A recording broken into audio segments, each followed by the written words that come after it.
The number of Alabama counties designated as very high risk for the spread of COVID jumped to 21 this week.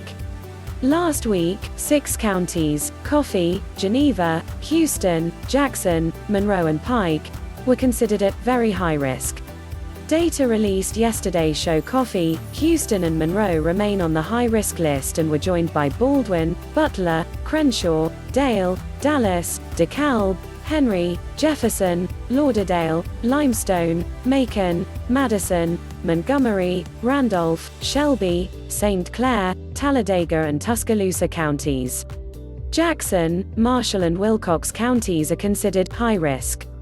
Risk categories are determined primarily by the number of new COVID cases per day. If the number of cases is staying the same or increasing, the county is moved to the very high risk category. Counties with decreasing counts for 1 to 6 days are in the high-risk category.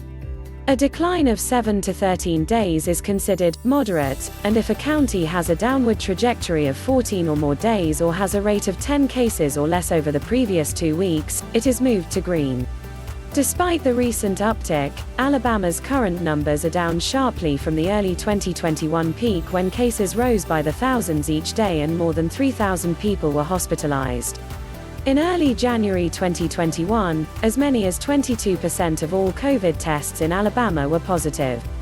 As of June 26, that percentage had fallen to 3.8%, according to ADPH tracking. 204 patients statewide are currently hospitalized with the virus. Since March 2020, Alabama has had 550,983 cases of COVID-19 and 11,352 deaths. Alabama currently has the second lowest vaccination rate in the country, 37%, ahead of only Mississippi, 30%. State Medical Officer Dr. Scott Harris said improving Alabama's percentage is the single most effective way to end the COVID-19 pandemic.